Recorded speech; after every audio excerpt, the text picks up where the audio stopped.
Hi friends, ஐநாடுதுறை serial இனி வரப்போகிற எபிசோட்ஸ்க்கான குடும்பம் தான் இந்த வீடியோவில் பார்க்க போகிறோம். வாங்க ஃப்ரெண்ட்ஸ் பார்க்கலாம். இப்போது இங்கே சேரனும் பல்லவனும் கடைக்கு போயிட்டுருக்காங்க. அப்போ நம்மளுடைய குலதெய்வ கோயில் எது பெரியப்பா அப்படின்னு சொல்லிட்டு அவங்களுடைய பெரியப்பாவை கேட்டதுக்கு அவரு சொல்ல முடியாது, இதே சாக்கா வச்சு ஒட்டிக்கலான்னு பார்க்குறீங்களா அப்படின்னு கண்டபடி பேசிட்டு போயிட்டாரு. அதுக்கப்புறம் ரொம்ப வருத்தப்பட்டுட்டு பல்லவனும் சேரனும் வந்துடுறாங்க. அதுக்கப்புறம் சேரன் சைட்டுக்கு வேலைக்கு போகிறாரு. ஸோ அங்கே வேலைக்கு போகும்போது இந்த மாதிரி சந்தாவுடைய மரமாப்பிள்ளையை கல்யாணம் பண்ணிக்கணும்னு அவங்கள வற்புறுத்துறாங்க. அதுக்காக என்ன பண்ணுறது அப்படின்னு சொல்லிட்டு அந்த கல்யாணம் நடக்காமல் தடுக்கிறதுக்காக இங்கே நம்ம சந்தாவை சேரனுடைய வீட்டில் தங்க வைக்கிறதா முடிவு பண்ணியிருக்காங்க. அதுக்காக சந்தா இங்கே அவருடைய அண்ணன் கூட அனுஷ் கூட வீட்டுக்கும் வந்திருக்காங்க. ஸோ சந்தாவை இங்கே விட்டுட்டு அனுஷ் வேறு ஒரு இடத்துக்கு தனித்தனியாக 2 பேரும் அங்கங்கே பிரிஞ்சிருக்கலாம். நம்ம தங்கியிருந்த வீட்டில் தேடினாலும் ஆள் கிடைக்க மாட்டோம், நம்ம தலைவரமாக இருக்கலாம் அப்படின்னு சொல்லிட்டு சேரன் சொன்னதுனால அவங்க 2 பேரும் தனித்தனியாக இருக்கிறதுக்காக இப்போ இங்கே வந்திருக்காங்க. அதுக்கப்புறம் நிலா டீ வேணுமா அப்படின்னு சொல்லிட்டு அவங்களுக்கு போட்டுட்டு கொடுக்குறாங்க. அப்போ இந்த மாதிரி நடந்த விஷயங்களை சொல்லிட்டுருக்காரு. சந்தாவுக்கு இந்த கல்யாணம் பிடிக்கல அப்படின்னு சொல்லிட்டு இப்போது அப்படி சொன்னதுக்கப்புறமா சரி சந்தாவை பார்த்துக்கோங்க, நான் போயிட்டு வரேன் பத்திரமா அப்படின்னு சொல்லிட்டு, சந்தா உனக்கு அடிக்கடிக்கு நான் சேரன் பையோட ஃபோன் பண்ணுறா, சரியா பார்த்து பத்திரமா இருந்துக்கோ அப்படின்னு சொல்லிடுறாங்க. சரி அப்படின்னு சொல்லிட்டு அங்கேருந்து அவங்களும் கிளம்பி போயிடுறாங்க. அவங்க போனதுக்கப்புறமா இங்கே நம்ம சோழன் இருந்துக்கிட்டு சந்தா கிட்ட நீங்கள் எதுக்கும் பயப்படாதீங்க, தைரியமாக இருங்க, அவங்கள அப்படியெல்லாம் எங்களை மாரி யாராலையும் கூட்டிகிட்டு போக முடியாது, நீங்கள் இங்கே இருக்கிற விஷயம் யாருக்கும் தெரியாது, அப்படியே கண்டுபிடிச்சி வந்தாலையும் நாங்கள் உங்களை இங்கேருந்து அனுப்ப மாட்டோம், நாங்கள் இருக்கோம், உங்களுக்கு தைரியமாக இருங்க அப்படின்னு சொல்லிட்டு அவங்க கிட்ட பேசுகிறாங்க. ரொம்ப ஓவராக சேரன் அதாவது சோழன் அவங்க கிட்ட பேசவும் நிலாவுக்கு பொசசிவ்னஸ் ஆகுது. சோழனை பார்த்து பயங்கரமாக முறைக்கிறாங்க. என்னடா நான் சந்தா கிட்ட பேசினா நிலாவுக்கு என்னவா அடிக்கடிக்கு என்னை பார்த்து முறைச்சிக்கிட்டே இருக்கு அப்படின்னு சொல்லிட்டு சொல்லவும், தெரியலையேடா நீ ரொம்ப ஓவராக போறியே என்னவோ அப்படின்னு சொல்லிக்கிட்டே, டேய் நான் என்னடா பேசினேப்பா, அவங்களுக்கு ஆறுதலாக 2 வார்த்தை தானே சொல்லிக்கிட்டு இருந்தேன், அது பிடிக்கலையே அவங்களுக்கு அப்படின்ற மாதிரி சோழனும் பாண்டியனும் பேசிகிட்டு இருக்காரு. அதுக்கப்புறமா நீங்கள் வாங்க இங்கே ரூமில் ரெஸ்ட் எடுத்துக்கோங்க அப்படின்னு இந்த பக்கம் நிலா சாங்கிட்டு இருக்க ரூமுக்கு ஆப்போசிட் இருக்கிற சேரன் இருக்கிற அந்த ரூமுக்கு சந்தாவை தங்க வைக்கிறாங்க. நீங்கள் எந்த ரூமில் ஸ்டே பண்ணிக்கோங்க அப்படின்னு சொல்லிட்டு, அப்புறம் அடிக்கடிக்கு இந்த ரூமுக்கு நாங்கள் வருவோம் போவோம், ட்ரெஸ் எல்லாம் இந்த கபோர்டில் தான் இருக்குது, அதுக்காக உங்களுக்கு ஓகே ப்ராப்ளம் இல்லைன்னா நாங்கள் ஃபர்னிச்சரை தூக்கி வெளியே வச்சுக்குவா அப்படின்ற மாதிரி சந்தா கிட்ட சோழன் கேட்கவும், இல்லை நை குச்சி நை அப்படின்னு சொல்லிடுறாங்க அவங்களோட பாஷை. ஸோ சுத்தமாக நிலாவுக்கு பாண்டியனுக்கும் புரியறதே இல்லை. சோழன் மட்டும் தான் அவங்கக்கிட்ட பேசிக்கிட்டு மெயின்டைன் பண்ணிக்கிட்டு இருக்காங்க. அது ஒரு பக்கம் இருக்க இங்கே வீட்டுக்கு இருக்கிற நடேசன், அதாவது வீட்டில் இருக்கிற நடேசன் சந்தாவை பார்த்த உடனே என்ன விஷயம் இங்கே இருக்கா அப்படின்னு சொல்லிட்டு கேட்கவும் நடந்த விஷயங்களும் சொல்கிறாங்க. ஓ அப்படியா அப்படின்னு சொல்லிட்டு நடேசனுமே அவங்களுக்கு அந்த பாஷை தெரியும் அப்படின்றதுனால அவங்க கூட உட்காந்துக்கிட்டு அவங்க பாட்டுக்கு பேச ஆரம்பிச்சிடுறாங்க. உட்காந்துக்கிட்டு இருந்தாலும் கொஞ்சம் தான் நடேசனுக்கு தெரியுது, மீதி புரியறதே இல்லை. அதுக்கப்புறம் தமிழ் கற்றுக் கொடுக்குறேன்னு பல்லவன் சொல்லி கொடுத்தது ஞாபகம் வருது சந்தாவுக்கு. அன்றைக்கி அவர் சொன்னதுனால தான் நான் அப்படி பேசினேன், சாரி அப்படின்ற மாதிரி அவங்களுடைய பாஷையில் சொல்லவும் நடேசனுக்கு புரிஞ்சிருது, இதெல்லாம் அவனுடைய வேலை தானா அப்படின்னு சொல்லிட்டு. ஸோ இதெல்லாம் ஒரு பக்கம் இருக்க சேரன் வீட்டுக்கு வராரு. வீட்டுக்கு வந்ததுக்கப்புறமா நடந்த விஷயங்கள் அவருமே வீட்டில் இருக்கவங்க எல்லாருக்கிட்டையும் சொல்லிட்டு, இந்த மாதிரி அந்த பொண்ணுக்கு விருப்பம் இல்லைடா, நாம் தான் இந்த பொண்ணுக்கு பாதுகாப்பாக இருக்கணும், அனுஷை நான் அவளுடைய அவருக்கு சொந்தக்காரர் வீடு இருக்குன்னு சொல்லியிருக்காரு, அங்கே தங்க வச்சிருக்க, அவங்க இங்கே தேடி வந்துட்டுருக்காங்களா, அவங்க வந்தால் நம்ம சந்தாவை அனுப்பக்கூடாது அப்படின்னு சொல்லிட்டு சேரனும் சொல்லிட்டு இருக்காங்க. சரி நான் யார் வந்தாலும் பார்த்துக்கலாம் அப்படின்னு, அவங்களுக்கு நாம் தானே துணையாக இருக்கணும், நம்மளை விட்டால் இந்த ஊரில் அவங்களுக்கு வேறு யாரை தெரியும் அப்படின்ற மாதிரி பேசிகிட்டு இருக்காங்க நிலாவுமே சரி சேரன் கிட்ட. அதுக்கப்புறமா பல்லவனும் சேரனும் அவங்களுடைய பெரியப்பாவை பார்த்து பேசின விஷயத்த சொல்கிறாங்க. இந்த மாதிரி அவங்கள பார்த்து குலதெய்வம் கோயில் எங்கன்னு அண்ணன் கேட்டுச்சு, ஆனால் அதுக்கு அவர் மூஞ்சில் அடித்த மாதிரி பதில் சொல்லிட்டு போயிட்டாரு. அவங்க இன்னும் மாறவே இல்லை, நாம் தான் அவங்க மாறிட்டாங்க, பாசத்தில் நம்மக்கிட்ட பேசுகிறாங்கன்னு நினச்சிட்டு இருந்தோம், ஆனால் அது கிடையவே கிடையாது, குலதெய்வ கோயில் எங்கன்னு கேட்டதுக்கு அந்த கத்திட்டு போகிறாரு, இதே சாக்கா வச்சு 2 குடும்பத்தையும் ஒன்று சேர்க்கணும்னு பார்க்குறேடி, அது மட்டும் நடக்கவே நடக்காது, உங்களை ஒதுக்கி வச்சதாகவே இருக்கட்டும், அந்த குலதெய்வங்களுக்கு எங்கே இருக்குன்னு சொல்ல மாட்டேன் அப்படின்னு சொல்லிட்டு போயிட்டாரா நீ அப்படின்னு சொல்லிட்டு பல்லவன் சொல்லவும், என்னென்ன அவர் அப்படியா பேசினாரு அப்படின்னு சொல்லிட்டு நிலா கேட்கவும், ஆமாப்பா அவர் அப்படி பேசினதும் எனக்கே மஸ்ட்டு கஷ்டமாயிடுச்சு, நீங்கள் அவங்க இங்கே வந்தாங்க அப்படின்னு சொன்னப்போ ஒருவேளை நம்ம மேலே இருக்கிற பாசத்தில் மாறிட்டாங்க அப்படின்னு நினச்சி நான் கூட சந்தோஷப்பட்டேன், ஆனால் என்றைக்குமே இந்த 2 குடும்பம் ஒன்று சேராது அப்படின்னு சொல்லிட்டு போயிட்டாரு பெரியப்பா அப்படின்னு சொல்லிட்டு சேரனுமே ரொம்ப வருத்தப்பட்டுட்டு இருக்காங்க. ஸோ இப்போது அதானே பார்த்தேன். அவனாச்சு மாறுறதாவது. அப்பவே நான் சொன்னேன்ல, இவங்க தான் யாரும் கேட்கவே இல்ல. என்னைக்குமே இந்த ஜென்மத்தில அவங்க மாறவே மாட்டாங்கன்றது எனக்கு நல்லாவே தெரியும் அப்படின்ற மாரி நடேசன் வந்து சொல்லிட்டுருக்காரு. அவன பத்தி எனக்கு தெரியாதா அப்படின்னு சொல்லிட்டு. நாங்க கூட உண்மைன்னு நம்பிட்டோங்க அப்படின்னு சோழனும் சொல்றாரு. பாண்டியனும் சொல்றாரு. அவங்க என்னைக்குமே மாற மாட்டாங்க அப்படின்னு சொல்லிட்டு. அதுக்கப்புறம் நம்ம குலதெய்வ கோயில் எங்க இருக்கு அப்படின்னு நாமளே எப்படியாச்சும் கண்டுபிடிக்கணும் அப்படின்னு சொல்லிட்டு, இங்க வந்து இவங்க எல்லாரும் யோசிச்சுட்ருக்காங்க. கண்டுபிடிச்சு சீக்கிரமாக போயிட்டு வந்துடலான்னு நீ கவலைப்படாதானே அப்படின்னு சொல்லிட்டு. அப்புறம் வந்துட்டு அனுஷ் வந்து பார்த்தீங்க அப்படின்னா அவங்களுடைய தெரிஞ்சவங்க வீட்டுக்கு போயிட்டு ரிலேட்டிவ் வீட்டுக்கு போயிட்டு ஃபோன் பண்ணுறாங்க சேரனுக்கு. இந்த மாதிரி நான் இங்கே வந்துட்டேன் பையா அப்படின்னு சொல்லிட்டு. அப்படியா அனுஷ் சரி ஏதாச்சும் அவங்க வந்து பிரச்சனை பண்ணால் கேள்விப்பட்டா ஃபோன் பண்ணு, சந்தா இங்கே பத்திரமா தான் இருக்கா அப்படின்னு சொல்லிட்டு இருக்காங்க. சரிங்க பையா பார்த்துக்கோங்க, உங்களை நம்பி தான் சந்தாவை விட்டுட்டு வந்திருக்கேன் அப்படின்னு சொல்லிட்டு. நீ பயப்படாத அனுஷ், நாங்கள் பார்த்துக்குறோம், நாங்கள்லாம் இருக்கோம்ல, நிலா இருக்குது சந்தாவுக்கு துணையா அப்படின்னு சொல்லிட்டு சேரன் வந்து சொல்லிட்டுருக்காரு.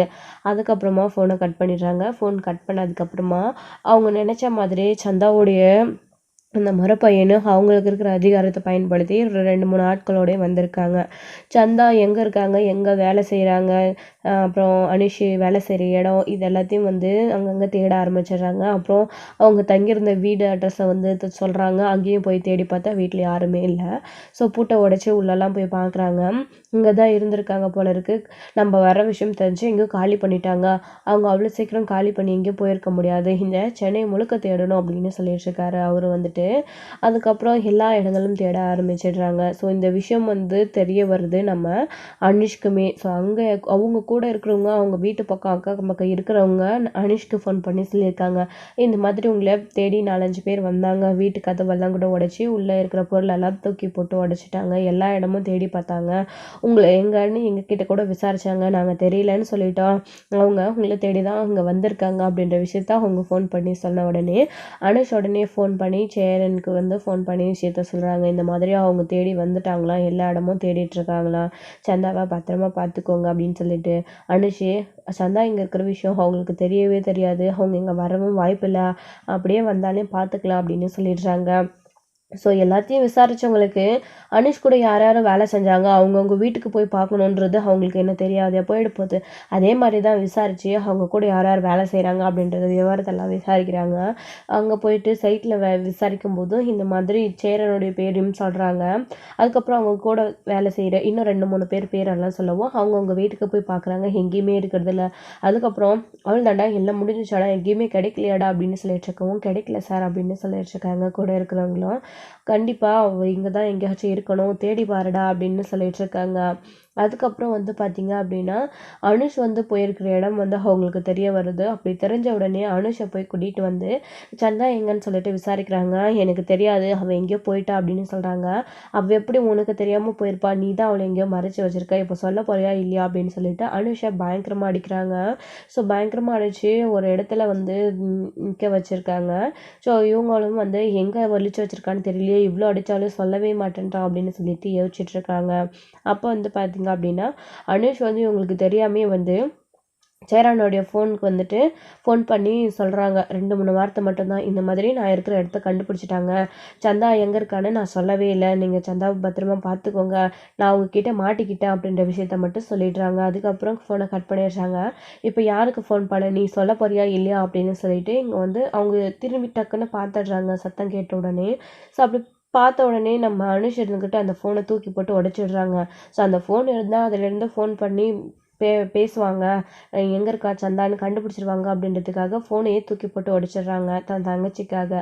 அப்போது அண்ணா இவர் யாருக்கோ ஃபோன் பண்ணி சொல்லிட்டாரு போல இருக்குண்ணா, அவன் கண்டிப்பாக அவள் தங்கச்சிக்கு தான் ஃபோன் பண்ணி விஷயத்த சொல்லியிருக்கணும், இவன் நம்மக்கிட்ட இருக்கான்னு சொல்லிட்டு அவள் எங்கே இருக்கான்னு நம்ம தெரிஞ்சுக்க கூடாதுன்றதுக்காக ஃபோன் அப்படி போட்டு உடைச்சிட்டானே, இப்போ என்ன பண்ணுறது அப்படின்னு சொல்லவும் பயங்கரமாக போட்டு அடிக்கிறாங்க. யாருக்கு ஃபோன் பண்ண, அவள் எங்கே இருக்கா சொல்ல சொல்லி அடிக்கிறாங்க. அதுக்கப்புறம் சொல்கிறதே கிடையாது நம்ம அனுஷ் வந்துட்டு. அதுக்கப்புறம் சரி எல்லா இடத்துலையும் தேடி போச்சாத்தா, அவங்க கூட வேலை செய்கிறவங்க இவருக்கு பெரிய ஆள் அந்த சேரனுடைய வீட்டில் போய் பார்த்தீங்களாடா, அவன் யார், அவன் வீட்டு அட்ரஸ் எங்கன்னு தெரியுமா அப்படின்னு சொல்லவும், அண்ணா இன்னும் அங்கே போய் பார்க்கலண்ணா, அது ஒரு இடம் மட்டும்தான் பாக்கி இருக்குது அப்படின்னு சொன்ன உடனே சரி அங்கே கிளம்பலாம், இவனையும் கூட்டிகிட்டு நடுங்கடா அப்படின்னு சொல்லிட்டு காரில் கூட்டிக்கிட்டு வராரு. அவர் சரியான குடிகாரரு. ஸோ வண்டியில் வரும்போது கூட அப்படியே கையில் பாட்டில் வச்சு குடிச்சிக்கிட்டே வராரு.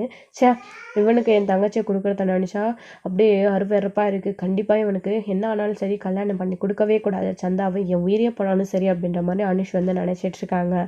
அதுக்கப்புறம் வந்து பார்த்திங்க அப்படின்னா சேரனுடைய வீட்டுக்கு வராங்க.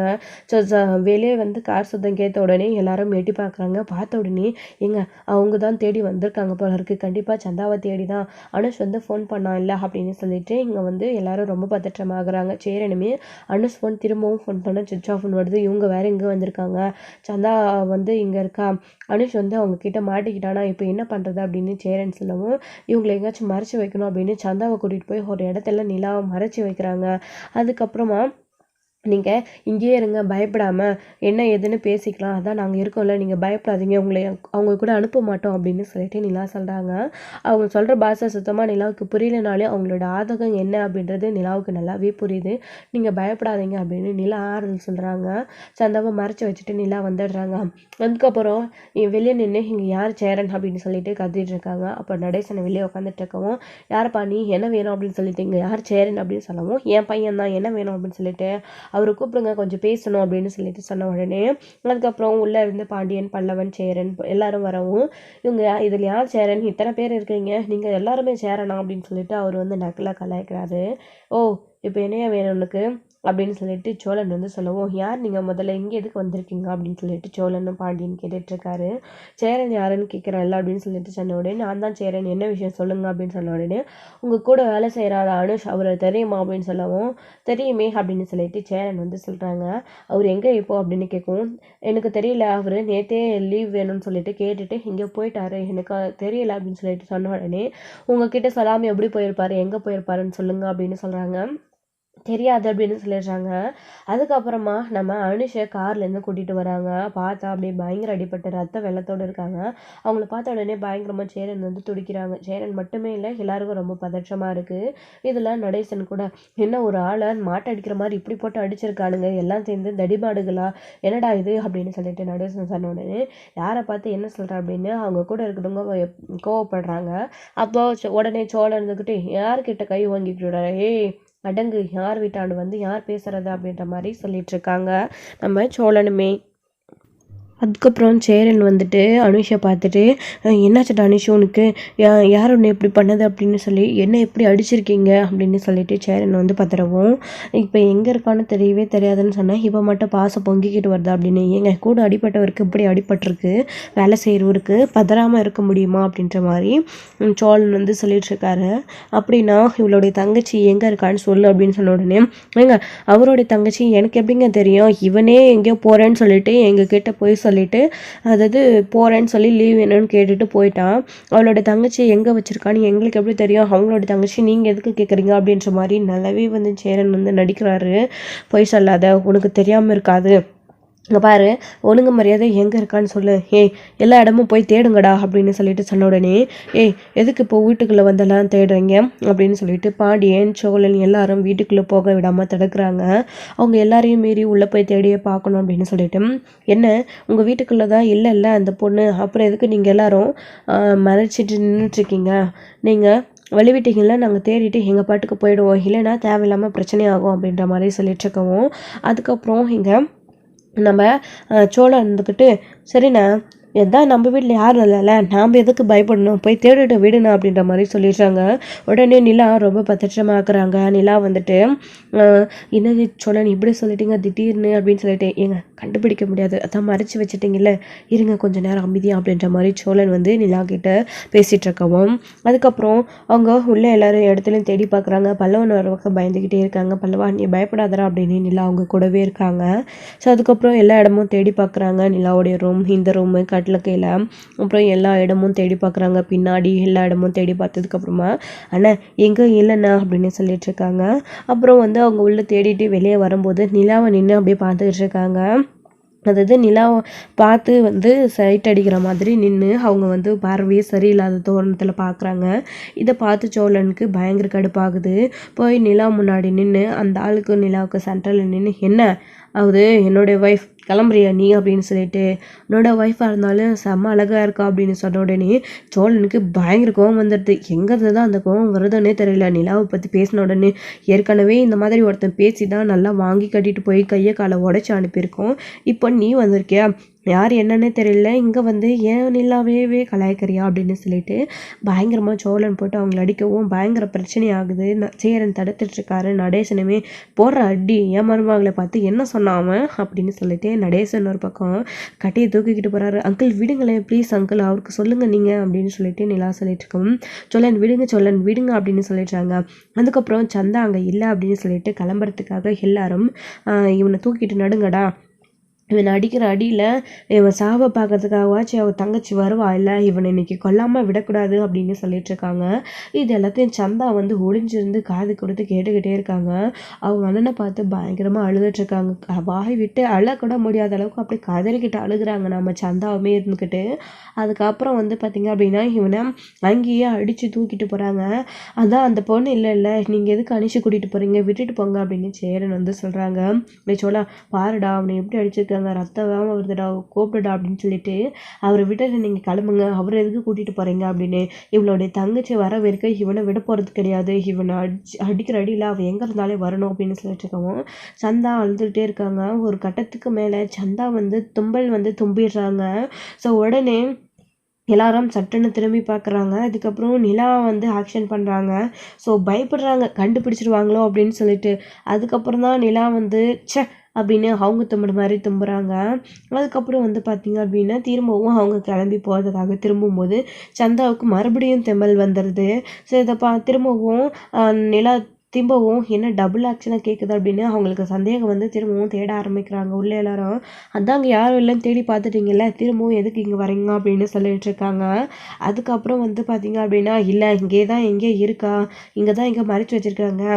ஏய் சந்தா எங்கே இருக்கா, இப்போ மட்டும் நீ வெளியில் வரலை உன் அண்ணனை நீ பொணமாக தான் பார்க்க வேண்டியது இருக்கும் அப்படின்னு சொல்லிட்டு இங்கே பயங்கரமாக அந்த ரவுடிங்க வந்து அந்த ரவுடி வந்து பேசிகிட்டு இருக்காங்க. சந்தாவை கல்யாணம் பண்ணிக்க போகிறவர் இப்போ நீ வரலன்னா அவ்வளோதான், இங்கே பாரு என்ன தவிர நீ வேறு யாரையும் கல்யாணம் பண்ணிக்க கூடாது, உன்னை நான் அவ்வளோ சீக்கிரம் விட்டுற மாட்டேன், ஒழுங்கு மரியாதை வந்துரு, உன் அண்ணனை மட்டும் இல்லை அப்புறம் உன் குடும்பத்தையே சாய்ச்சிருவேன், உன் குடும்பம் எல்லாமே எனக்கு சப்போர்ட்டாக தான் இருக்குது, இவங்க யார் நினச்சாலும் சரி இன்னுக்கும் எனக்கு நடக்கிற கல்யாணத்தை தடுக்கவே முடியாது, நீ இப்போ வரப்போறியா இல்லையா, இல்லை உன் அண்ணனை கொன்று இங்கேயே தூக்கி போட்டுருவா, உன் அண்ணனை உனக்கு உசுறு இல்லை அப்படி இப்படின்னு சொல்லிட்டு அவர் அண்ணனை வச்சு இங்கே பயங்கரமாக மிரட்டவும், அப்படியெல்லாம் இங்கே யாருமே இல்லை, தயவு செஞ்சு இங்கேருந்து பிரச்சனை பண்ணாமல் போயிடுங்க அப்படின்னு இங்கே வீட்டில் இருக்கிறவங்க எல்லாரும் எவ்வளவோ போராடி பார்க்குறாங்க.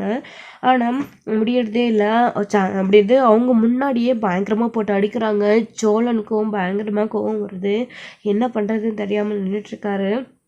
அப்போது ஒரு கட்டத்துக்கு மேலே சந்தா எங்கே இருக்காங்கன்னு திரும்பவும் தேட ஆரம்பிச்சிடுறாங்க. அவங்க அண்ணாவை அடிக்கிறத பார்த்து சந்தாவே அங்கே ஒளிஞ்சிருக்க முடியாமல் பையா அண்ணா அப்படின்னு சொல்லிட்டு பயங்கரமாக அழுதுகிட்டு ஓடி வந்துடுறாங்க. அடி வா இங்கே தான் இருக்கியா நீ இங்கே தான் இருப்பேன்னு எனக்கு தெரியும்டி அப்படின்னு சொல்லிட்டு அவர் ஒரு பக்கம் சந்தாவோடைய முடியை பிடிச்சிக்கிட்டு பயங்கரமாக ஆட்டிக்கிட்டு இருக்காரு. அண்ணா விட்டுருங்க, தயவு செஞ்சு அண்ணனை விட்டுருங்க, எதுவும் பண்ணிடாதீங்க விட்டுருங்க அப்படின்னு சொல்லிட்டு அழுதுட்ருக்காங்க. இங்கே பாரடி உன்னை கூட்டிகிட்டு போகிறதுக்காக தான் நான் வந்தேன், நீ கிடைச்சிட்ட, இனிமேல் உன் அண்ணன் எதுக்கு, அவன் தான் நம்ம கல்யாணத்துக்கு தனியாக இருக்கான், பேசாமல் முடிச்சிடலாம் அப்படின்ற மாதிரி சொல்லிட்டு இருக்கவும் வேணாம் வேணாம் வேணாம் விட்டுருங்க அப்படின்னு சொல்லிட்டு அப்போ நான் என் கூடவே இப்போவே வா நம்ம ஊருக்கு போகலாம், நான் உனக்கும் எனக்கு கல்யாணம் அப்படின்னு சொல்லிட்டு அவர் சொன்ன உடனே இங்கே சந்தா என்ன பண்ணுறதுன்னு தெரியாமல் யோசிச்சுட்டு இருக்காங்க. நீயாப்பா வெளியே வந்து அவசரப்பட்டு அதான் நாங்கள் இருக்கோம் இல்லை அப்படின்னு சொல்லிட்டு இல்லை என் அண்ணன் அப்புறம் அடித்து கொண்டுருவாங்க, நான் வரலைனா உங்களால் எதுவுமே பண்ண முடியலையே அப்படின்னு சந்தா சொல்லிட்டு இருக்கவும் என்னடா சொல்ல அந்த பொண்ணு இப்படி பண்ணிடுச்சு, நம்மளால் எதுவுமே பண்ண முடியாதுன்னு நினச்சிருச்சு அப்படின்னு சொன்னோன்னு பின்ன என்னென்ன நாமளும் எதுவும் பண்ணலை, கண் முன்னாடி அண்ணன் அடிக்கிறத பார்த்துட்டு எப்படின்னா அவங்க அமைதியாக இருப்பாங்க, ஒன்று யாராச்சும் அடிச்சா நாங்கள் யாராச்சும் அமைதியாக இருப்போமாண்ணே அந்த மாதிரி தானே அப்படின்னு சொல்லணும்னு சொல்லிட்டு இருக்காரு. இப்போ தயவு செஞ்சு விட்டுரு, அந்த பொண்ணுக்கு தான் உன்னை கல்யாணம் படிக்க விருப்பம் இல்லைல்ல, எதுக்கு அந்த பொண்ணை கூட்டிகிட்டு போகிற அப்படின்னு சேரன் சோழன் பாண்டியன் எல்லாருமே வந்து கேட்டுக்கிட்டு இருக்காங்க. அதை கேட்க நீங்கள் யார், இது என் முறை பொண்ணு, நான் இவ்வளோ கல்யாணம் பண்ணிப்பேன், இது இல்லை உங்களுக்கு தலையிட தகுதியே இல்லை அப்படின்னு சொல்லிட்டு அவர் வந்து சந்தாவை இழுத்துட்டு போகவும் அவர் அனுஷ் வந்துட்டு சந்தாவை பிடிச்சிக்கிட்டு பயங்கரமாக அழுதுட்ருக்காங்க. அவரோட காலை பிடிச்சிக்கிட்டு கூட்டிகிட்டு போகக்கூடாது அப்படின்னு சொல்லிட்டு தூரப்படா நாய் அப்படின்னு எட்டு உடைச்சிட்டு சந்தாவை கூட்டிகிட்டு போகிறாங்க. பையா எப்படியாச்சும் சந்தாவை காப்பாற்றுங்க, இவனை கூட்டிகிட்டு போய் கல்யாணம் பண்ணிக்கிட்டு சந்தா உயிரோடவே இருக்க மாட்டா, நான் செத்தாலையும் பரவாயில்ல சந்தாவை கூட்டிகிட்டு போக விட மாட்டேன் அப்படின்னு அவர் வந்து அவர் பிடிச்சிட்டு இருக்கவும் பயங்கரமாக அவரோட அண்ணனை போட்டு அடிச்சிட்டு இருக்காங்க. சந்தாவுமே அண்ணன் நீ நல்லா இருக்கணும்னு வேறு வழி இல்லை, நான் உனக்காக கல்யாணம் பண்ணிக்கிறேன், நீ எனக்காக யோசிச்சு இவ்வளோ அடி வாங்கியிருக்க, பரவாயில்ல நான் இவரை கல்யாணம் பண்ணிக்கிறேன், என்னுடைய விதி இதுதான் அப்படின்னா யார் என்ன பண்ண முடியும் அப்படின்னு சந்தா சொல்லுவோம். வேணா சந்தா, இந்த முடிவு மட்டும் எடுக்காத, உனக்கு விருப்பம் இல்லைல்ல, விருப்பம் இல்லாத நீ கல்யாணம் பண்ணிக்கிட்டு அப்புறம் உனக்கு ஏதாச்சும் ஆயிடுச்சுன்னா என்னால் தாங்கிக்க முடியாது அப்படின்னு அனுஷ் சொல்லவும், அனுஷ் என்னடா சொல்கிறா சந்தா அப்படின்னுவும், நான் எனக்காக அவனவே கல்யாணம் பண்ணிக்கிறேன்னு சந்தா சொல்கிறா. பையா நான் செத்தாலையும் பரவாயில்ல, நீ நல்லா இருக்கணும்னு சொல்கிறா. பையா ப்ளீஸ் பையா காப்பாற்றுங்க அப்படின்னு சொன்ன உடனே, இங்கே பாருமா சந்தா, அப்படியெல்லாம் எதுவும் ஆகாது, உனக்கு எதுவும் ஆகவும் விட மாட்டோம் அப்படின்னு சொல்லிட்டு பயங்கர பிரச்சனை பண்ணி அடிதடியாக நடந்துட்டுருக்கு. சந்தாவை இங்கேருந்து அவங்க கூட்டிகிட்டு போகக்கூடாது அப்படின்னு சோழன், சேரன், பாண்டியன், ஒரு பக்கம் நம்ம பல்லவன் நடேசன் கூட பயங்கரமாக சண்டை போட்டுட்ருக்காங்க. நிலா போயிட்டு சந்தாவை நீங்கள் வந்துருங்க அப்படின்னு சொல்லிட்டு அவங்களும் ஒரு ரவுடி கிட்ட மண்டியை பிடிச்சி முடியை பிடிச்சி ஆட்டிக்கிட்டு சந்தாவை கூட்டிகிட்டு வர முயற்சி பண்ணிகிட்ருக்காங்க. ஸோ எல்லாருமே பயங்கர பிரச்சனையில் சண்டை போட்டுட்ருக்காங்க. ஸோ இதோட இந்த எபிசோட் வந்து முடிச்சிருக்காங்க. அடுத்தடுத்த எபிசோட் என்ன நடக்க போகுது, சந்தாவை எப்படி வந்து அந்த ரவுடி வந்து கூட்டிகிட்டு போகாமல் எல்லாரும் தடுக்க போகிறாங்க, இல்லை அப்படி எல்லாரையும் மீறி சந்தாவை கூட்டிகிட்டு போயிட போகிறாங்களா என்ன அப்படின்றதெல்லாம் வெயிட் பண்ணி நெக்ஸ்ட் வீடியோவில் பார்க்கலாம். Please thank you. இந்த வீடியோ உங்களுக்கு பிடிச்சிருந்தா லைக் பண்ணுங்கள், ஷேர் பண்ணுங்கள், கமெண்ட் பண்ணுங்கள்.